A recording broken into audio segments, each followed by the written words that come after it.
Chapter 3: The New Economics and Politics. A well-known statement of Lenin in 1920 with reference to the post-war crisis gave warning against the illusion that there is, quote, absolutely no way out for capitalism. On the contrary, quote, there are no absolutely hopeless situations, unquote.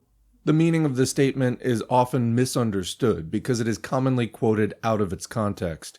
Lenin was in fact giving warning against, quote, two widespread errors. First, the error of the bourgeois economists who fail to see the basic character of the crisis and regard it as a temporary, quote, unsettlement. And second, the error of the passive revolutionists who expect an automatic collapse of capitalism. Against the latter, he pointed out that the proof of the collapse of capitalism can only be not any abstract logical demonstration, but the successful action of the proletariat in overthrowing it. Until then, capitalism remains in power, drags on somehow, finds its own way out each time, no matter what disturbances it passes through. In other words, capitalism does not escape from the general crisis into which it has fallen since 1914, and which is inevitable in the present stage of conflict between the forces of production and the existing relations of capitalist property ownership. It only passes from one stage of crisis to another. There is no question of a temporary unsettlement. But capitalism does not finally fall until the proletariat overthrows it. This is the dialectic of the general crisis of capitalism, which Lenin was concerned to demonstrate. The subsequent 14 years have abundantly confirmed the truth of this analysis. On the one hand, so long as the proletariat is not ready and strong enough, capitalism remains in power. On the other hand, capitalism does not recover from its mortal sickness. It passes from one stage of crisis only to fall into a new stage. At each stage, if the proletariat is not yet ready to deal the death blow, there remains a capitalist way out which prevails. But the capitalist way out is no harmonious solution, no simple restoration of order to a temporary unsettlement. The capitalist way out is at each stage a way of increasing destruction, of mass starvation, of violence, of war, of decay. This is the lesson of the 2 decades since the outbreak of the war. And this is the character of the present stage of the economics and politics of capitalism resulting from the world economic crisis, and carrying to an extreme point the whole development of imperialist decay. Destruction in place of construction, restricted production in place of increased production, closed, quote, national, i.e. imperialist, economic blocks in place of the formal objective of international interdependence, social and political repression in place of liberalism. These are the characteristic watchwords of capitalism in the present period. Section 1. The destruction of the productive forces. The most direct, elementary, and typical expression of the present stage of capitalist policy is the organized collective destruction of wealth and of the productive forces. The purposeful destruction of commodities for economic reasons is in itself nothing new in capitalism, but an integral part of its daily working from the beginning. It was in 1799 that Fourier first became convinced of the necessity of a new form of social organization when he found himself entrusted with the task at Marseille to superintend the destruction of a quantity of rice held for higher prices during a scarcity of food till it had become unfit for use. Nevertheless, this rice had at any rate been held back in the hope of sale, and was only destroyed because it had become unfit for use. This was not yet the modern principle of the wholesale destruction of good rice, good wheat, good cotton, good coffee, and good meat. In the same way, the endeavor by combination to limit stocks, restrict production, and maintain or raise prices is inherent not merely in capitalism, but in commodity economy from the beginning. As Adam Smith wrote in his Wealth of Nations, quote, people of the same trade seldom meet together, even for merriment and diversion, but the conversation ends in a conspiracy against the public or in some contrivance to raise prices, unquote. But such a policy appeared to Adam Smith, the original voice of classic capitalism, as an offense against the principles of capitalist production, as, quote, a conspiracy against the public, unquote. It has remained for our day that all the capitalist governments of the world should meet together in the World Economic Conference to proclaim, with the combined voice of all the most enlightened, progressive statesmen and all the economists, the supreme aim to restrict production and to raise prices. This is a measure of the extreme stage of decay of capitalism.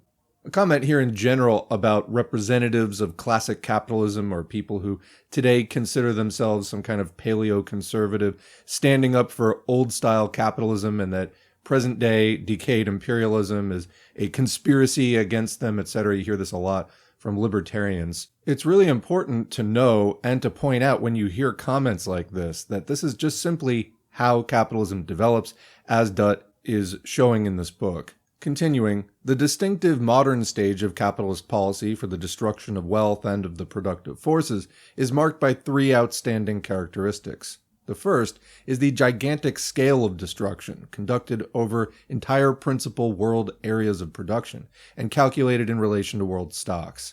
The second is the direct government organization and subsiding of such destruction and restriction of production by all the leading imperialist governments. The third is the extension of destruction not only to the destruction of existing stocks of commodities, but to the destruction of the productive forces, the plowing up of crops and sown areas, the artificial limitation of production, the dismantling of machinery, as well as holding unused the labor power of millions of workers. The examples of this process throughout the capitalist world are too familiar to require repetition. The burning of millions of bags of coffee or tons of grain in the midst of mass starvation and poverty have horrified the world, but all this has been no accidental or exceptional happening through the action of individuals, but on the contrary, it was directly organized by all the capitalist governments of the world, and in the forefront by the most, quote, progressive governments, by the Roosevelt government in the United States, by social democratic governments, etc. Quoting the News Chronicle, October 17, 1933, it is a tragic irony that men and women in New York should be suffering the tortures of hunger while tens of thousands of pigs in Faro are being slaughtered in Iowa by the command of the government, and farmers in Kansas or Nebraska are burning their grain, unquote. The expenditures account recently published of the Agricultural Adjustment Administration under the Roosevelt regime affords a pretty picture of modern capitalism.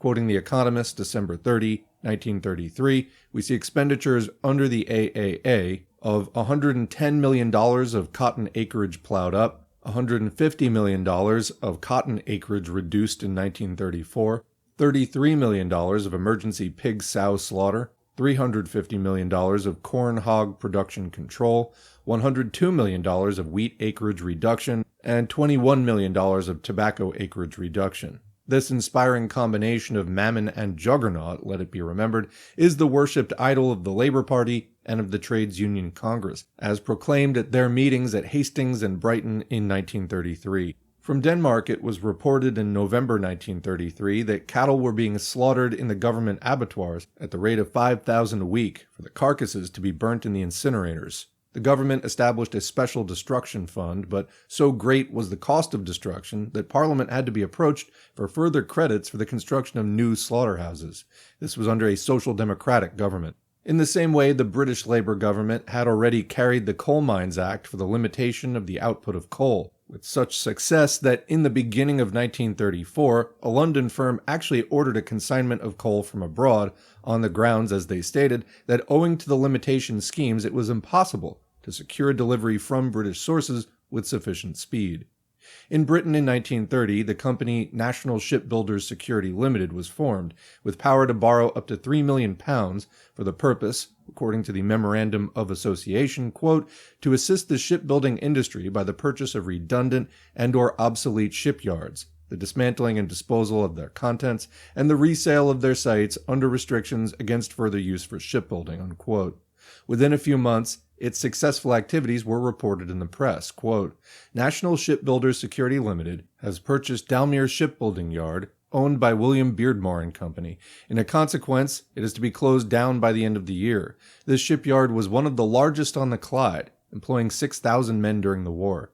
Negotiations for the purchase and closing down of other shipyards are in progress, unquote. Up to the end of 1933, this new type of capitalist economy had bought up and closed down 100 shipbuilding berths. In the 12 months to June 1933, the world tonnage of merchant shipping showed a net decrease of 1.8 million tons, more than half this decrease being in tonnage owned by Britain. Similarly, in the woolen textile industry, the Woolcombers Mutual Association Limited was formed early in 1933, quote, to assist the woolcombing industry by the purchase and dismantling of redundant and obsolete mills, plant, and machinery for resale under restrictive covenants against their further use for wool combing," unquote. The principal copper producers of the world entered into an agreement at Brussels in December 1931 to limit production during 1932 to 26% of the capacity of their mines. The National Coffee Council of Brazil, from which country comes 2/3 of the world's coffee, decided in December 1931 to destroy 12 million bags of coffee. During 1932-3, 9.6 million quintals, equivalent to 1,248 million pounds weight, were destroyed, an emergency tax being imposed on coffee exports to finance the purchase and destruction of surplus coffee. Up to the end of 1933, no fewer than 22 million bags of coffee had been disposed of by burning or dumping in the sea. The governors of Texas and Oklahoma called out the National Guard to take possession of the oil wells and prevent production. The United States Department of Agriculture in the summer of 1933 announced bounties of $7 to $20 per acre to farmers for the destruction of the cotton crop. This was successful in securing the plowing in or mowing down of 11 million acres out of a total of 40 million. Quoting the World Economic Survey, the government hoped to take 10 million acres out of production by paying growers $7 to $20 per acre, according to the yield of their land, for plowing under or mowing down cotton already growing. The scheme was immediately successful in restricting acreage, over 11 million acres being plowed in or mown down, reducing the estimated acreage from 40.8 to 29.7 million acres, unquote. To the modern bourgeois mind and outlook, this process of wholesale destruction and restricting of production in the midst of poverty appears as a natural and self-evident necessity. Without sense of contradiction, they proclaim it in the same breath that they proclaim the necessity of, quote, economy and, quote, cuts, or today, austerity to the masses, and correctly they feel no contradiction, since both are indispensable to the maintenance of capitalism at the present stage. They preach today the policy of restriction of production with the same sense of obvious correctness and common sense with which they preached after the war the policy of, quote, increased production as the path to prosperity. Thus, in the summer of 1933, we find the British Chancellor of the Exchequer answering the, quote, theorists who imagine restriction of production to be, quote, a bad thing. Quoting Neville Chamberlain in the House of Commons, June 2, 1933, to allow production to go on unchecked and unregulated in these modern conditions, when it could almost at a moment's notice be increased to an almost indefinite extent, was absolute folly, unquote. In the same way, the Economist was able to report with satisfaction, quote, while there was an enormous overexpansion of productive capacity before 1929, investment in capital equipment has been severely curtailed since then, and a substantial proportion of existing plant and machinery has become obsolete or has been scrapped. There can be little doubt that substantial progress has already been made in the readjustment of productive capacity to the lower level of demand for consumers' goods, unquote. So productive capacity must be, quote, readjusted to the, quote, lower level of consumption of the impoverished masses. Such as the bed of Procrustes, who was also a bandit, but a less skilled and large-scale bandit, to which modern capitalism, in its extreme stage of decay, seeks to fit the tortured body of humanity. The more obvious and glaring expressions of this process, the burning of foodstuffs, the dismantling of machinery that is still in good condition, strike the imagination of all. But all do not yet see the full significance of these symptoms. First, the expression through these symptoms of the extreme stage of decay of the whole capitalist order. Second, the inseparable connection of this process of decay with the social and political phenomena of decay, which find their complete expression in fascism. And third, the necessary completion and final working out of this process in war. For war is only the complete and most systematic working out of the process of destruction. Today they are burning wheat and grain, the means of human life. Tomorrow they will be burning living human bodies. Section 2. The Revolt Against the Machine. But this revolt of modern capitalism against the productive forces, against the development of technique, and for the artificial restriction of production, goes further. It begins to turn, ideologically, and even in certain concrete propositions and experimental attempts, into a direct revolt against the machine. A century ago, in 1831, the Society for the Diffusion of Useful Knowledge published a brochure, The Results of Machinery, addressed to the working men of the United Kingdom. Quote, "The little book gives a glowing picture of the glories of invention, of the permanent blessings of machinery, of the triumphant step that man takes in comfort, and civilization every time that he transfers one of the meaner drudgeries of the world's work from human backs to wheels and pistons. The argument is developed with great animation and vigor, and the writer, as he skirmishes with the workman's prejudices, travels over one industry and one country after another." Unquote. Today the tables are turned. It is no longer the bourgeoisie who are teaching the ignorant workers, displaced and starving in millions through the advance of machinery under capitalist conditions, the blessings and advantages of machinery in the abstract. On the contrary, the bourgeoisie, now that they no longer see rising profits through the advance of machinery, but instead see their whole position and rule more and more visibly menaced by its development, change their tune. They deplore the evils of the too rapid advance of machinery.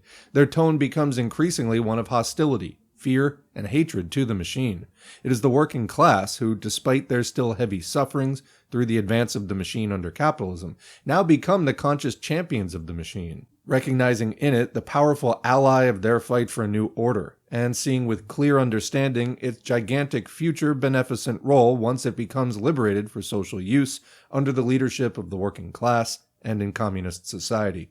Even the scientists and technicians, the inventors of new machinery and technical processes in the service of capitalism, begin increasingly, with the exception of a small and courageous minority, to turn against their own children and to discuss, in technical and scientific conferences and journals, the necessity of arresting the advance of invention, of artificially restricting the output of new inventions.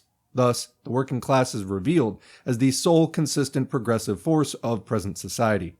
The capitalists are the modern Luddites.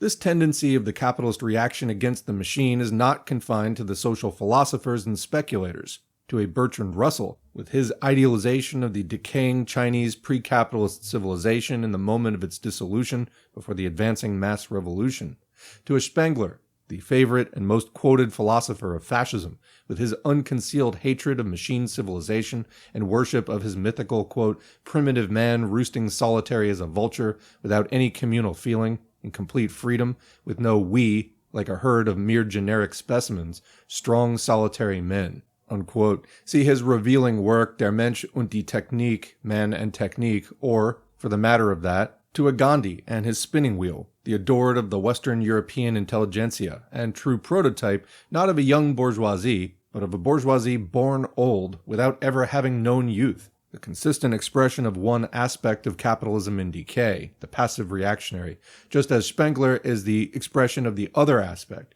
the sophisticatedly bloody, combatant reactionary. But this same tendency reveals itself increasingly in the statesmen and politicians, in the journalists and publicists, in the scientists and technicians.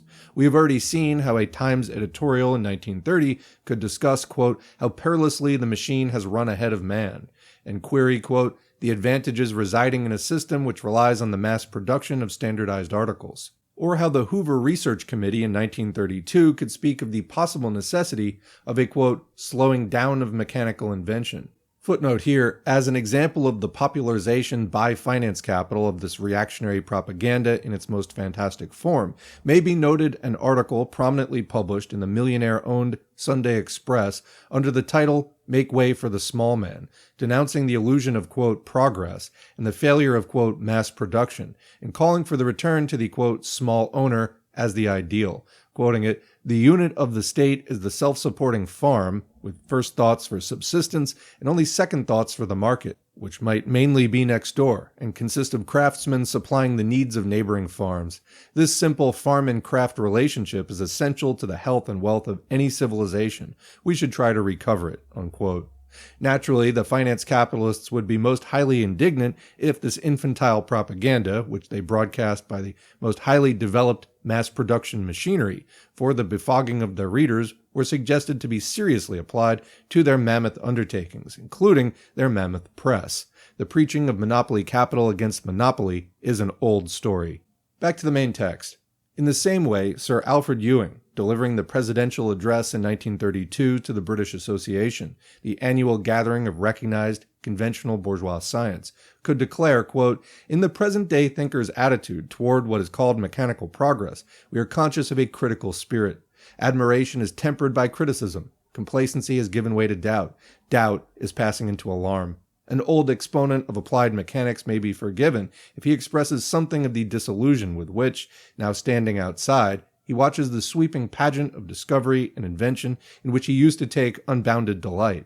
Is it impossible not to ask, whither does this tremendous procession tend? What, after all, is its goal? What its probable influence upon the future of the human race?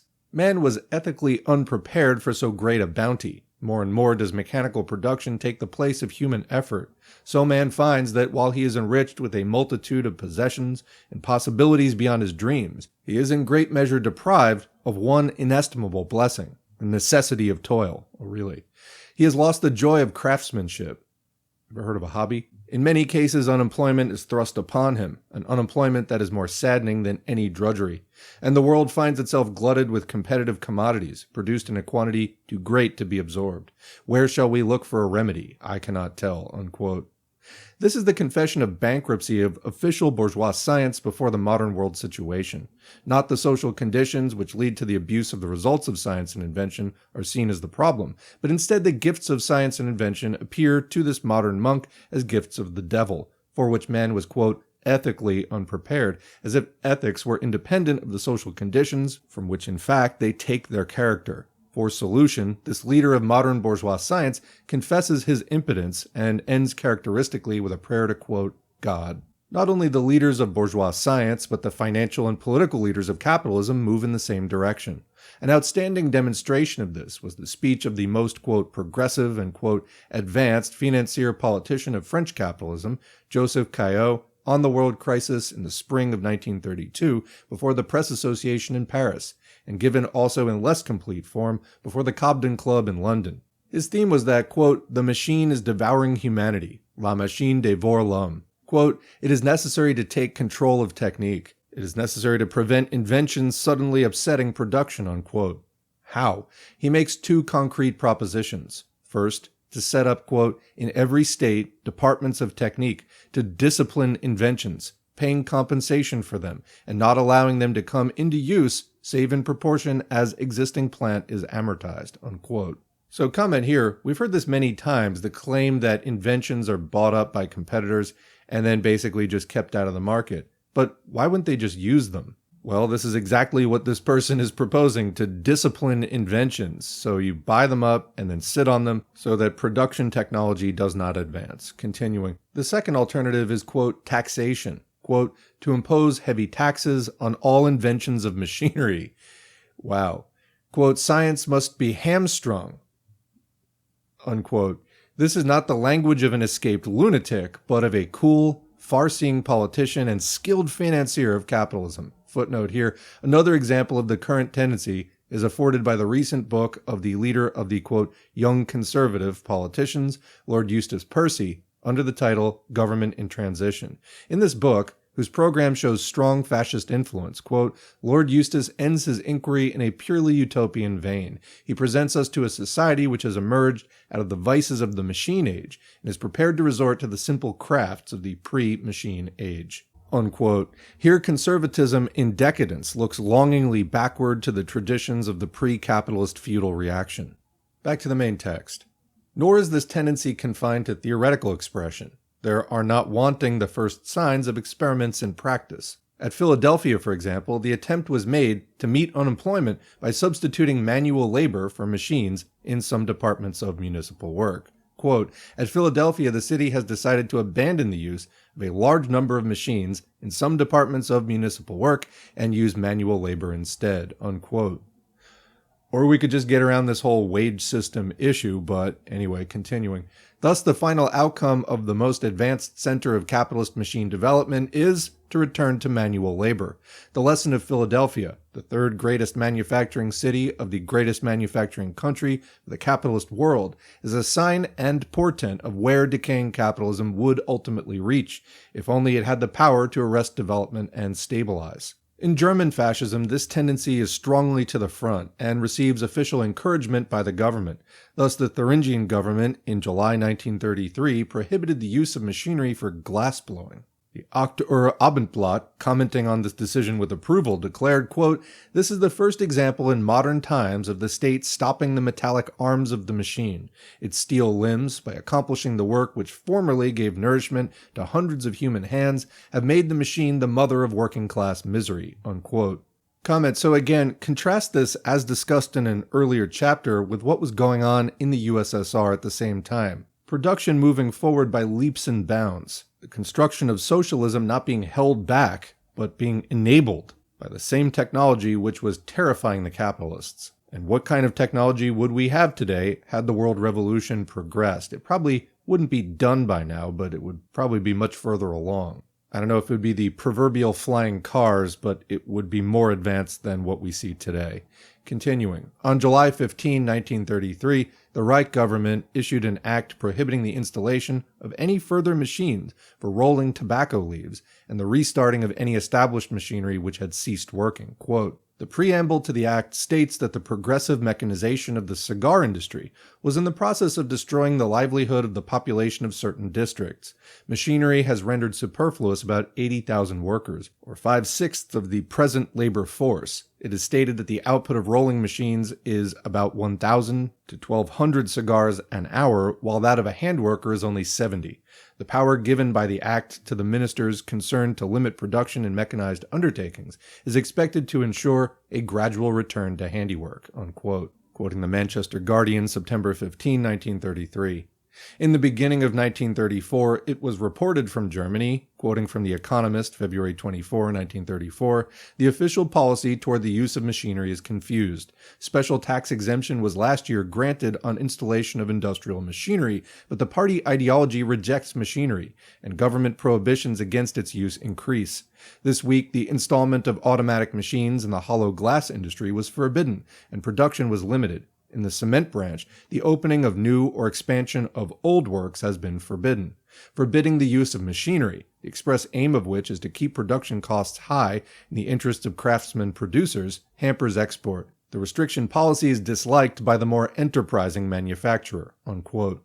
Return to handwork. Return to the Stone Age. Such begins today to appear as the highest teaching, and even in isolated instances the practical working out of the most advanced capitalism and fascism. In fact, the drive of capitalist competition prevents its realization. Thus, even in the German government law for the prohibition of new machinery in the cigar-making industry, an exception was explicitly made in respect of production for export, and the contradiction underlying the whole policy is still more sharply brought out in the last extract cited above. But wherever capitalism is able to reach toward fully secured close monopoly, which is the whole tendency and aim of modern capitalism, though never fully realized, and the whole essence of the economics of fascism, the inevitably inseparable tendency to retrogression of technique and decay is at once visible. Compare the frequent examples of buying up and suppression of new inventions by strongly established trusts. Comment, that's what I was just commenting on. Continuing, in the abstract theoretical hypothesis of capitalism being able to consolidate into a single world monopoly, such general decay would inevitably follow, and indeed be the condition of its existence, the virtual prohibition of the extended reproduction of capital. Only in socialist monopoly does the incentive to improvement of technique remain, since every improvement of technique means an increase in general standards and diminution of labor. The revolt of modern capitalist ideology against the machine can never be realized in practice. On the contrary, the capitalists are compelled to fight each other with ever sharper weapons. But this ever-growing, though unrealizable, aspiration of modern monopoly capitalism toward the retardation of development of technique is a symptom of an economic order in decay. Fascism, with its propaganda of the return to the primitive and the small scale, comment, not unlike some kinds of anarchism, I might add, continuing, alongside actual service and practice to all the requirements of the most highly concentrated finance capital, is the complete and faithful expression of this profoundly reactionary character of modern monopoly capitalism and of the deep contradiction at its root. Section 3. The Revolt Against Science. The more and more conscious reactionary role of modern capitalism and the growing ideological revolt against the machine and sense of antagonism to the development of technique necessarily expresses itself on a wide front in the entire ideological field. A transformation in the dominant trends of capitalist ideology becomes more and more conspicuous. This transformation expresses itself in the growing revolt against science, against reason, against cultural development, against all the traditional philosophical liberal conceptions which were characteristic of ascendant or rising capitalism, in favor of religion, idealistic illusions, the denial of the validity of science, mysticism, spiritualism, multiplying forms of superstition, cults of the primitive, cults of violence, racial charlatanry, quote, blood and, quote, Aryan nonsense, and all forms of obscurantism. This tendency was already visible from the outset of the imperialist epoch, and especially before the war. It has enormously increased in the post-war period. The relationship between science and the bourgeoisie has never, in fact, been an easy one. Only in the first revolutionary period of the bourgeoisie, in 17th century England or in later 18th century France, has there been real enthusiasm. In the 19th century, with the bourgeoisie in power, although the enormous profits to be won from the results of science led to universal official recognition, laudations, and a somewhat stingy financial support, the suspicion was always present that the development of the scientific outlook might undermine the social foundations. Comment, in other words, they suspected correctly that a population which thinks scientifically cannot be held down for exploitation as is required by capitalism. Continuing. Hence the gigantic battles of the 19th century over each advance of science. The leaders of 19th century bourgeois science were still warriors in the midst of a widely hostile social camp. Education was still, in general, jealously guarded on pre-scientific lines and under clerical control. But what is conspicuous about the present period is that the offensive against science is today led no longer merely by the professional reactionaries and clericalists, but above all by the majority of the more prominent, officially recognized, and highly placed leaders of bourgeois science. The main bulk of the officially distinguished, benighted, and decorated scientists of the bourgeoisie have openly joined the clerical camp. They proclaim with wearisome iteration the reconciliation of science and religion. I'll second that. The overthrow for the 1000th time of the errors of materialism, the limits of scientific knowledge, and the supremacy of the, quote, higher aspects of life, which cannot be approached along scientific lines. In a spate of lectures, essays, treatises, and books, whose popular, vulgarizing, and often grossly unscientific character betrays their propagandist aim, they endeavor to utilize each new advance of research and discovery not in order therefrom to reach a more scientific understanding of reality, but in order to throw doubt on the whole basis of science, and on this ground to proclaim the vindication of the particular tribal gods of their locality. These utterances, still further vulgarized, are broadcast a millionfold by all the machinery of capitalist publicity as the, quote, last word of science. In this way, at the same time as for technical and for strategical purposes, science has to be more and more widely employed in practice. A basically reactionary and even anti-scientific outlook is endeavored to be pumped into all the capitalist-controlled forms of, quote, popular culture. This transformation in outlook on the part of the responsible leaders of bourgeois science, with the honorable exceptions of a small and courageous minority, was recently illustrated in the treatment of the 50th anniversary of Darwin's death in 1932. This anniversary provided the opportunity for the entire forces of capitalist culture to proclaim either the complete obsolescence of the theories of the hated Darwin, or alternatively, the complete reconciliation of Darwinism with the religious conceptions which he fought, and the final refutation of the atheism to which he secretly, per his letter to Marx, adhered. The distinguished scientist and leading authority on Darwinism in England, Sir J.A. Thomson, wrote for general public consumption in the Daily Telegraph on April 19, 1932, under the singular title, Darwin 50 Years After. We now accept evolution, yet believe in a creator. Quote, there are some changes in our ideas since the hot-headed days that followed the publication of The Origin of Species in 1859. Thus, many of us are clear that there is no inconsistency in accepting the evolution idea and yet believing in a creator who ordained the original order of nature in some very simple form. The evolution theory does not try to, quote, explain things in the deeper sense. Evolutionists leave to philosophy and religion all questions of purpose and meaning. This is a change for the better, unquote. The shamefaced, quote, agnosticism of the 19th century scientists has given place in the 20th century to proclamation of a, quote, creator.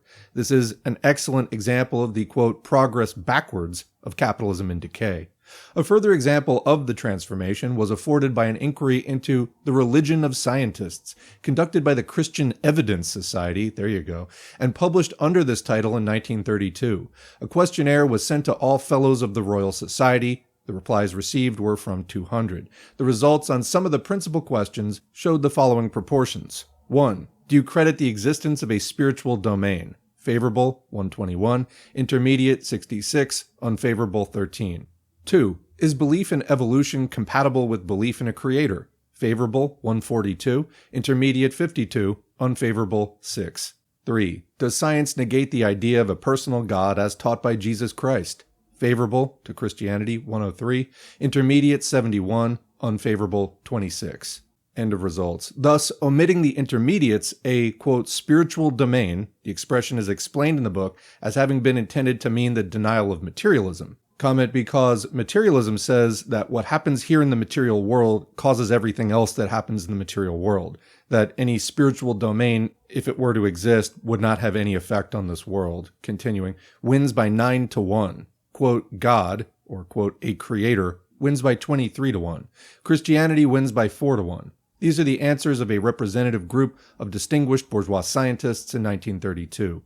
We are not here concerned with the philosophical or theoretical significance of this transformation. What is important for present purposes is the social significance and role of this development. The general fact of this avowed transformation of outlook of the majority of outstanding official representatives of bourgeois science, the loudly heralded movement against, quote, materialism and, quote, the limitations of science toward, quote, idealism and religion is familiar ground. Comment, it is a retrogression or backward movement against the progress that was being made in the 19th century. Then everybody got in line to get some of that capitalist money, and these are the results. Continuing, how far this alleged movement of opinion is really true of the best bourgeois scientists or of the mass of younger working rank-and-file scientists is less important than the fact that the dominant official influences, both in the bourgeois scientific world and in general bourgeois discussion, actively support, foster, patronize, encourage, and in every possible way advertise and press forward this trend. What is not equally clear to all is the direct connection of this ideological trend with the whole process of capitalism in decay. It is at once its reflection and helps to carry it forward. The revolt against science, which bourgeois society today encourages in the ideological sphere, at the same time as it utilizes science in practice, is not only the expression of a dying and doomed social class, it is an essential part of the campaign of reaction. This is the basis which helps to prepare the ground for all the quackeries and charlatries of chauvinism, racial theories, anti-Semitism, Aryan grandmothers, mystic swastikas, divine missions, strongman saviors, and all the rest of the nonsense through which alone capitalism today can try to maintain its hold a little longer. All this nonsense may appear on a cool view when some particularly wild ebullition of a Hitler or Goebbels about blood and the joy of the dagger and the Germanic man in the primeval forest is produced as highly irrational and even insane. But in fact, it is as completely rational and calculated for the present purposes of capitalism as a machine gun or a Zinoviev-led election. There is method in the madness, for capitalism can no longer present any rational defense, any progressive role, any ideal whatever to reach the masses of the population. Therefore, it can only endeavor to save itself on a wave of obscurantism, holding out fantastic symbols and painted substitutes for ideals in order to cover the reality of the universally hated moneybags. Fascism is the final reduction of this process to a completely worked out technique. Comment, if you find this chilling, you should. This is the world in which we live today, and especially after the 2008 crisis, which is not over yet and I think is about to have another massive spasm. It is directly what they're turning to again. And if you've read Michael Parenti's Black Shirts and Reds, you'll recognize here the idea of fascism being rational in its irrationality. In other words, it is rationally using a public presentation of irrationality, of all this complete nonsense for the public to get absorbed with, as the most calculated way for the bourgeoisie to continue their class rule, even as their system decays. Continuing. In unity with this revolt against science goes the general cultural reaction, the revolt against culture, the revolt against education, the cutting down of education in all capitalist countries, the increasing reactionary discipline and militarization in the universities and schools, and the final and complete symbol of the culminating stage revealed by fascism, the burning of the books. Comment, we're going through an updated form of this right now with all the book bans on any kind of book which has any kind of progressive idea whatsoever from libraries. Continuing, there's a footnote to end this section. A sidelight from another angle of the anti-intellectual movement of capitalism in decline is afforded by the following extract from the technical journal, The Illustrated Carpenter and Builder. Quote, Nowadays, admission to many factories depends on passing intelligence tests. These tests are not always designed to select the most intelligent of applicants, for in a certain continental factory, the management admit that they use intelligence tests to eliminate the alert and intelligent among the applicants, because the work is so subdivided and mechanized that its monotony has the effect of turning intelligent workers into communists." Unquote. Can confirm. It is a striking indication of the social and cultural decay inherent in the final stages of capitalism, when elaborate scientific methods begin to be used, no longer to promote but to eliminate intelligence from among the workers, because intelligent workers become communists. Section 4. The revolt against, quote, democracy and parliament. This economic, social, and ideological process also finds its political reflection. From the outset of the imperialist era, liberalism and parliamentarism has in fact been on the wane. Parliamentary democracy was essentially the form through which the rising bourgeoisie carried through its struggle against feudalism and against old privileged forms, carrying the working class in their wake in this struggle. On this basis was built up liberalism in its heyday in the 19th century. The workers were drawn in tow of bourgeois liberal politics. It was the achievement of Marxism to cut through this bondage. In Britain, where the capitalist world monopoly gave the bourgeoisie superior resources and the possibility to create a privileged section of a minority of the workers, Marxism made the slowest progress, and liberal labor politics survived longest. As the class struggle of the proletariat against the bourgeoisie began to replace the old struggle against the pre-bourgeois forms, a political shifting followed. The old liberal parties began to wane before social democracy. The bourgeoisie increasingly coalesced with the remnants of the older, meaning monarchist, militarist, and landowning forces. Nevertheless, parliamentary democracy remained as the most useful basis of the bourgeoisie for the deception of the masses and holding in of the class struggle, so long as this means of restraining the workers was adequate. Today, when the intensification of the class struggle can no longer be held in by these forms, the bourgeoisie increasingly turns its back on parliamentary democracy in favor of more direct and open forms of coercion and the authoritarian state. This is a measure of the weakening of the bourgeoisie. Comment: we've all heard how the bully, the one who is most violent outwardly, is the most insecure inwardly. Same principle. Continuing. The era of imperialism, of centralized monopoly capitalism, already increasingly made the parliamentary democratic forms a caricature.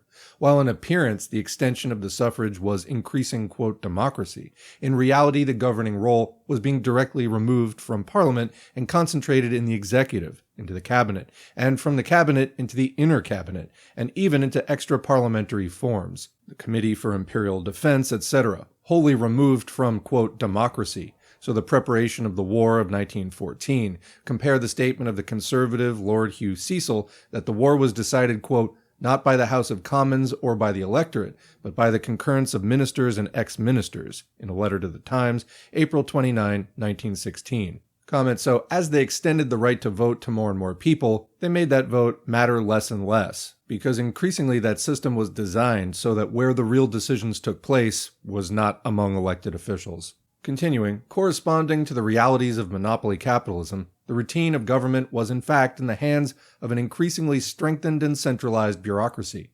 Effective power and the decision of policy lay with a handful of leaders of finance capital, while the puppet show of parliament, responsible ministers, elections, and nominally opposing parties became increasingly recognized as a decorative appendage of the Constitution for purposes of window dressing. This was equally conspicuous in the, quote, democracies of the United States, France, and Britain. Nevertheless, liberalism enjoyed one last blooming in the earlier or pre-war period of imperialism, but in the new form of liberal imperialism with its deceptive program of, quote, social reform. The super profits of imperialism provided the means in the imperialist countries to endeavor to buy off the revolt of the advancing workers with a show of meager concessions to a minority. Bismarck had already shown the way to utilize, quote, social reform legislation alongside coercion in order to endeavor to stem the advance of socialism. On the basis of imperialist exploitation was built up the short-lived 20th century renaissance of social reform liberalism of the Lloyd George era, which tried to stem the rising tide of working-class revolt with a loudly advertised show of concessions and concern for the, quote, condition of the people, and with noisy campaigns of denunciation of the landlords and the aristocracy, while the real aims of imperialism and war preparation were pressed forward, and all the forces of the state were employed against the militant working class struggle. The Social Democratic and Labor parties after the war tried to carry forward the role of social reform liberal imperialism, but under basically changed conditions, in a far more advanced stage of the class struggle, and in the midst of the crisis and decline of capitalism. Therefore, they could not attain any corresponding measure of success. The appeal they could make to the masses on behalf of parliamentary reformism no longer evoked enthusiasm. The reforms they could achieve were limited by the economic crisis, the weakening national finances, and the weight of the war debts they had to carry. The repressive and coercive measures they had to exercise against the class struggle were far heavier.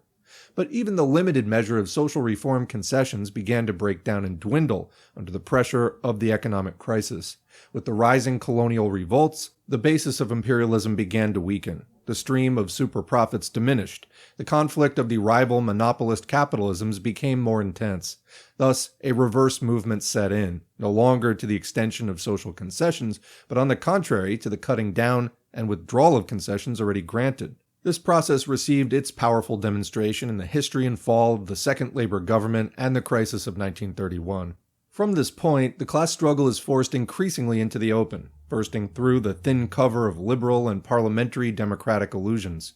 Even social democracy is forced to speak of the, quote, collapse of reformism, and the, quote, end of social reform, and the consequent inevitability of a, quote, frontal attack on capital, so the general propaganda line of the Leicester Labour Party Conference in 1932. At the same time as it merges in practice still more completely into alliance with monopoly capitalism and repression of the workers, the, quote, public corporations line, etc. The confrontation of the working class and capitalism can no longer be covered by liberal and reformist pretenses of improving conditions under capitalism. From this point, the demand becomes increasingly strong from the representatives of capitalism for the throwing aside or modification of the old parliamentary democratic forms, which no longer served their purpose, and the establishment of open and strengthened forms of repression and dictatorship.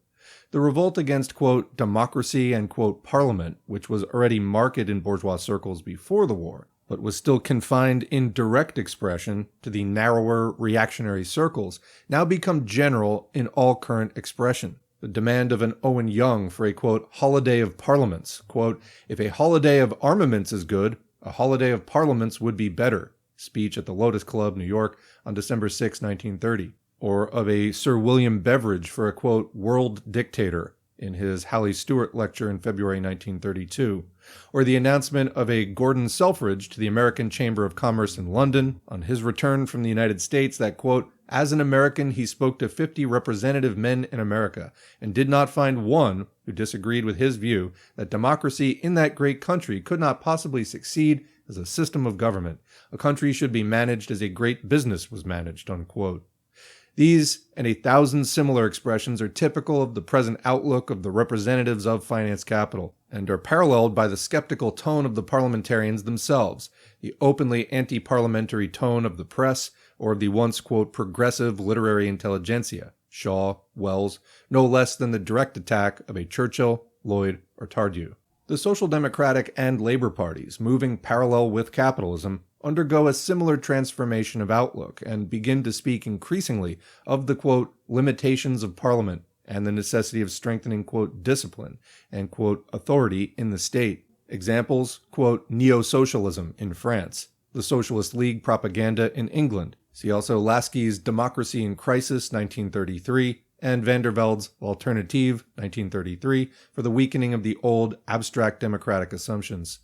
The practice of modern capitalism moves increasingly away from parliamentary democratic forms to strengthened and more open coercion and class dictatorship. This applies not only to the directly fascist states, but also to the diminishing number of imperialist states which still remain nominally, quote, democratic.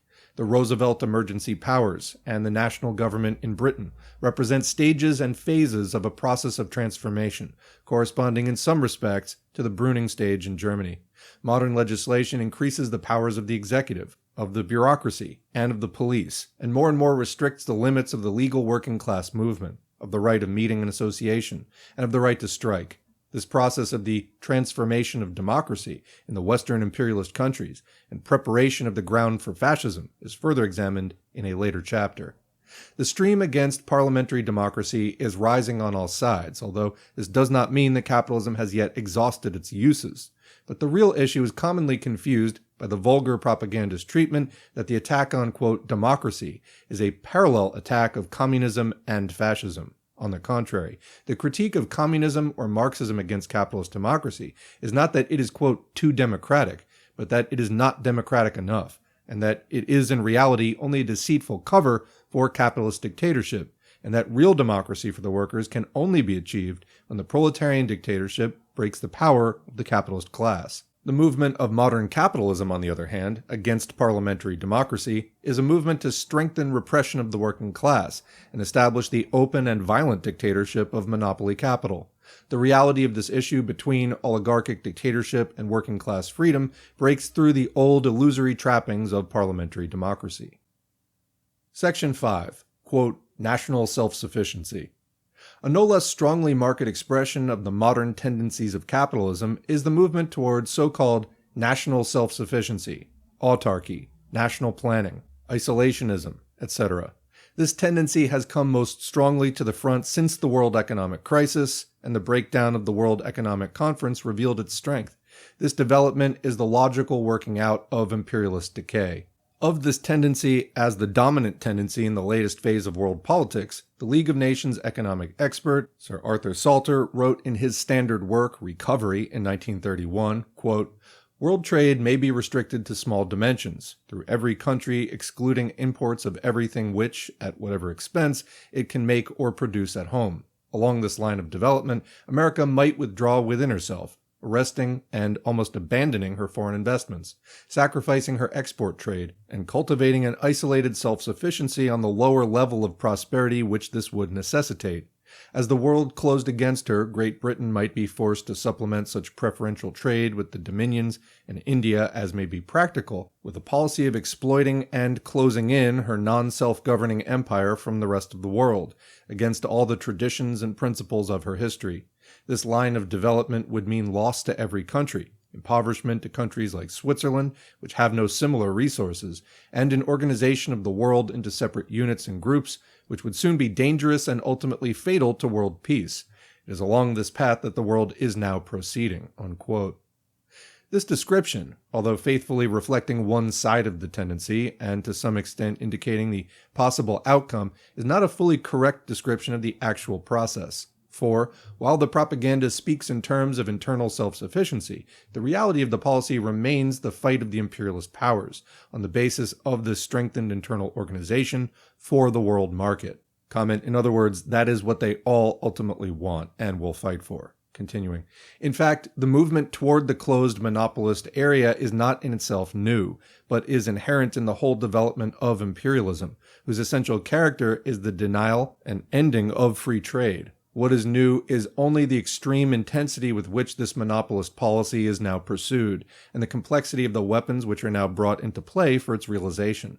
Not only the old tariff weapons, which are now brought to unheard-of heights, but a host of new weapons, surtaxes variable at a moment's notice, quotas, embargoes, exchange restrictions, currency control, complex trade alliances, state subsidies, and direct state economic control are now brought into play by the imperialist giants in their ever more desperate conflict for closed markets, for privileged areas of exploitation, and for control of the sources of raw materials. The intensified conflict of the imperialist powers for the shrinking world market takes this development to new and ever fiercer weapons of economic warfare, an essentially reactionary choking of the channels of free world trade, not merely some foolish and mistaken policy of particular statesmen, but the inevitable development and working out of the inner laws of imperialism.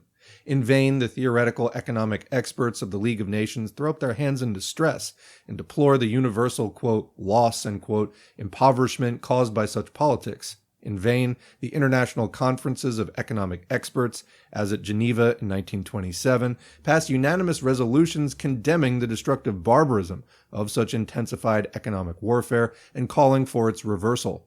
The reality moves in the opposite direction to the resolutions. For there is no world capitalism as a whole to adopt the, quote, enlightened policies so patiently and incessantly held out by the economic theorists and would-be reformers of capitalism. Just here is the cardinal error of the Salters and all their company. Footnote here, it is characteristic of this whole school that, after recording 100 previous disappointments, Sir Arthur Salter concludes his preface to the 7th edition of Recovery on January 1, 1933, with the hopeful statement, quote, "The World Economic Conference affords the next occasion for a great constructive effort," unquote. The history of 1933 provided the comment. Indeed, even the professional optimists of capitalism begin to lose heart. Salter writes further in the same preface, quote, "The whole system under which our rich heritage of Western civilization has grown up is at stake. Its fate depends not only upon deliberate and concerted governmental action, but also upon constructive reform by those who organize and direct policy through every main sphere of economic activity. The sands are running out, but it is still not quite too late," unquote. This was at the beginning of 1933, before the further aggravation of the issues during 1933. In fact, it was always too late from the outset for the imagined, quote, "constructive reform by those who organize and direct policy through every main sphere of economic activity," unquote, because in the conditions of post-war imperialism, such constructive reform never was and never could be other than a liberal civil servant's myth. Back to the main text. There is only the conflict of the rival imperialist powers, and in the conditions of this conflict, the statesmen and leaders of finance capital, however much they may regret the cost and the losses involved, see no alternative to the policies they find themselves compelled to pursue if they are not to go under. In the words of the British Chancellor of the Exchequer on the eve of the World Economic Conference, explaining the necessity of maintaining economic warfare, quote, "Much as all of us regretted the economic warfare which had arisen between us and other countries, we must maintain that warfare as long as it was the other countries which had taken the aggressive," unquote. We must maintain that warfare. The fault lies with the other countries. This is the keynote of all the imperialist powers. The most important expression of this transformation of policy in the present period was the passing of British imperialism in 1932 from the old free trade basis to a general tariff and the policy of the closed empire. The long survival of free trade in Britain reflected the remnants of the old commercial and financial world domination. The Chamberlain propaganda in the beginning of the imperialist era and the strongly reinforced empire economic unity propaganda after the war showed the pressing forward of the new forces. As late as 1926, the Bankers' Manifesto issued in that year still called for a general movement toward lower tariffs and free trade. The Bankers' Manifesto of 1930, signed by all the most important financial leaders, marked the decisive turn and the end of the last remnants of the old era, with its declaration, quote, "The immediate step for securing and extending the market for British goods lies in reciprocal trade agreements between the nations constituting the British Empire. As a condition of securing these agreements, Great Britain must retain her open market for all empire products, while being prepared to impose duties on all imports from all other countries," unquote. The Ottawa Conference of 1932 showed the attempt to carry out this policy. Although in relation to the dominions, heavy concessions from Britain have only won small and doubtful gains, in relation to India and the Crown colonies, the policy is being pressed forward at full strength. The subsequent elaborate trading negotiations for exclusive agreements, the agricultural quota agreements, and the use of the currency weapon to endeavor to organize a sterling bloc all mark the development of the new system. Attempts are frequently made to present the new phase of intensified monopolist conflict in idealist form under cover of the slogans of national planning, national self-sufficiency, etc., or to compare it with the entirely opposite process of socialist construction of the Soviet five-year plan. The manifest economic breakdown of the capitalist anarchy, contrasted with the simultaneous gigantic advance of the Soviet five-year plan, led to an outburst of talk of planning in the capitalist world. A World Planning Congress was held at Amsterdam in 1931. A myriad abortive schemes for five-year plans, 10-year plans, and 20-year plans were put forward in all the capitalist countries. The Trades Union Congress in 1931, true to its line of alliance with capitalism and worship of, quote, organized capitalism, adopted a resolution which declared, quote, "This Congress welcomes the present tendency toward a planned and regulated economy in our national life," unquote.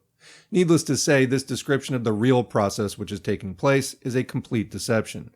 The conditions of private ownership of the means of production, and of production for profit, negate the elementary conditions for any real scientific economic planning, which requires a single ownership of the means of production and the organization of production for use.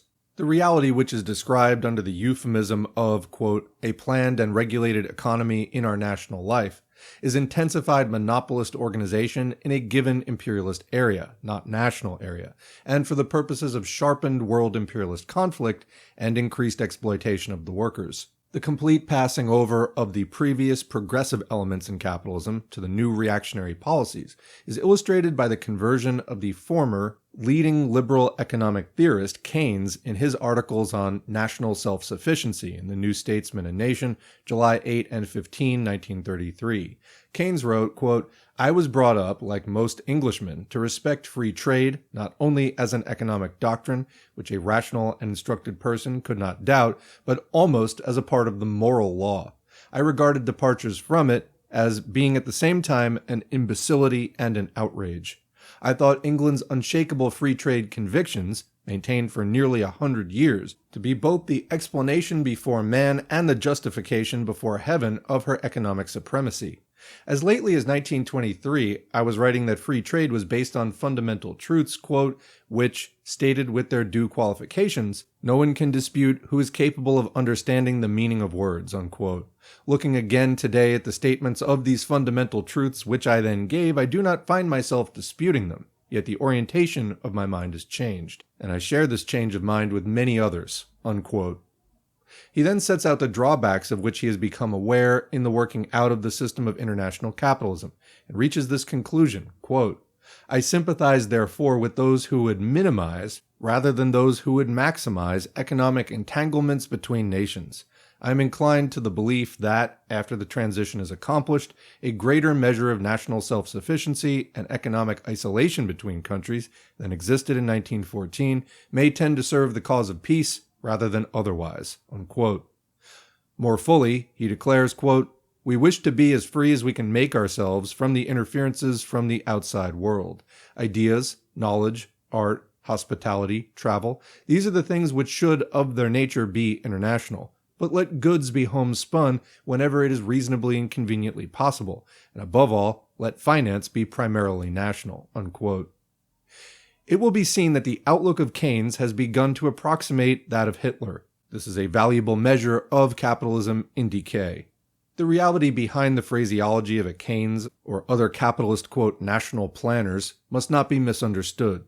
The belated discovery by Keynes of the naive, subjective, and uncritical assumptions on which the old traditional, quote, economic science of the bourgeoisie, especially in its center in England, was always based, does not here concern us. Marx long ago, in the middle 19th century, before, not after the event, laid bare the local, temporary, and insular character of the free trade economic theory as only the reflection of the historically caused British capitalist supremacy, and also showed how this phase would necessarily pass, how British capitalist supremacy would disappear, and with it the accompanying free trade theory, and liberal free trade capitalism would pass into monopolist capitalism, and the period of decay. However, the empiricist can only learn from the behind side of history. Only the impact of the event compels the bourgeois professors of economics to begin to grope for the source of their errors. Keynes, the faithful believer in the divine ordainment of free trade and British economic supremacy until 1923, in 1933 announces his disillusionment with the pride of a pioneer. What is important, however, is that this disillusionment or change of mind, which he, quote, shares with many others, is only the reflection of the change of capitalism, which he translates into universal conclusions in exactly the same subjective and uncritical way as the old free trade theory which he now condemns. For in fact, the issue is no longer between international free trade capitalism and monopolist capitalism in its modern forms. That issue has long been settled in practice. At the present time, history has placed on the order of the day a different issue of which he is unaware. The daring, quote, advance which he believes himself to have made in his thought, with his conversion from old liberal fetishes to, quote, national self-sufficiency, leaves him in reality still well in the rear of events as the faithful servitor of the ruling class. He has simply passed from being the servitor of one phase of capitalism to becoming the servitor of the next. In reality, quote, national self-sufficiency is only the ideal cover for the modern forms of monopolist capitalism, extreme intensification of antagonisms, and the advance to fascism and war.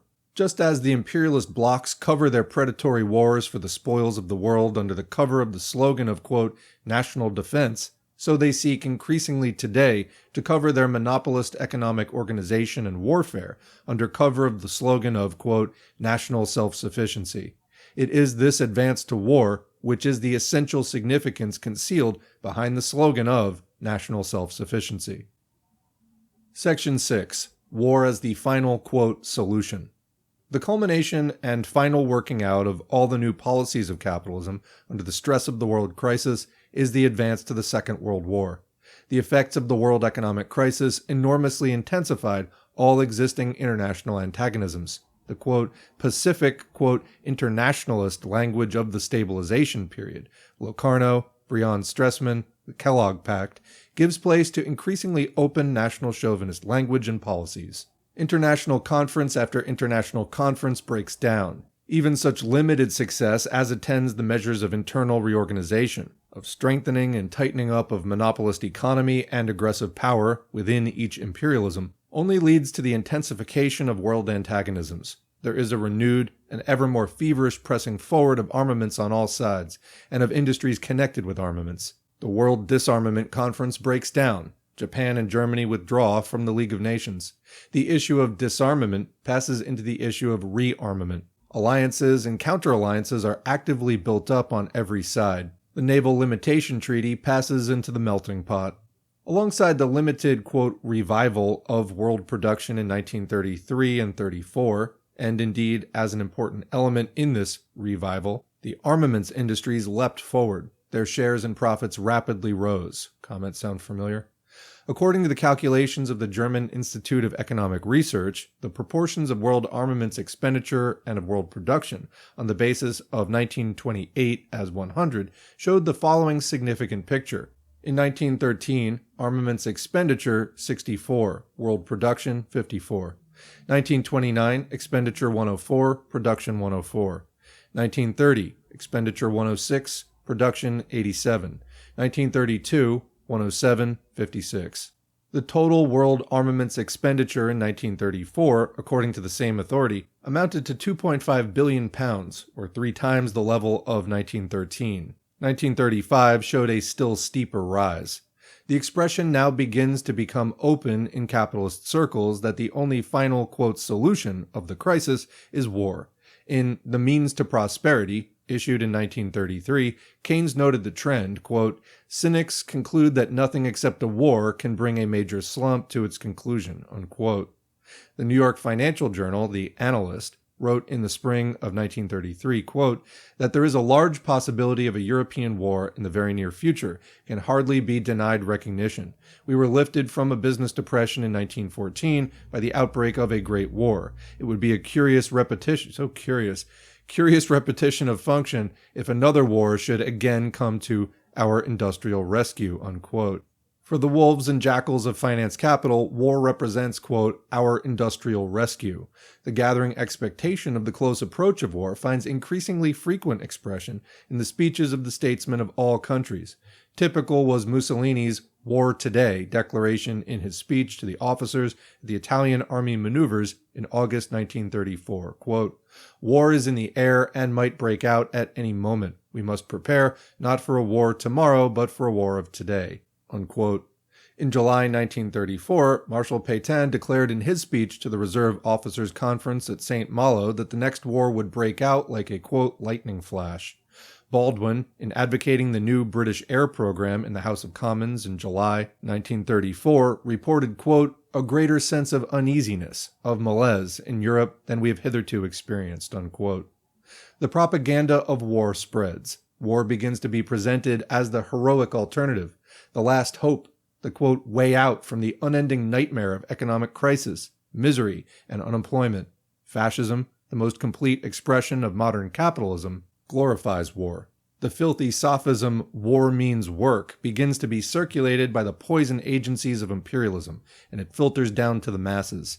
It is a measure of the stage reached by capitalist civilization that today, before the leading capitalist countries, other than Japan, are yet directly involved in war, while there are still nominally conditions of peace, it is possible for such an argument to be seriously presented and widely repeated and actually discussed, that murder is the only way to provide men and women with work and livelihood.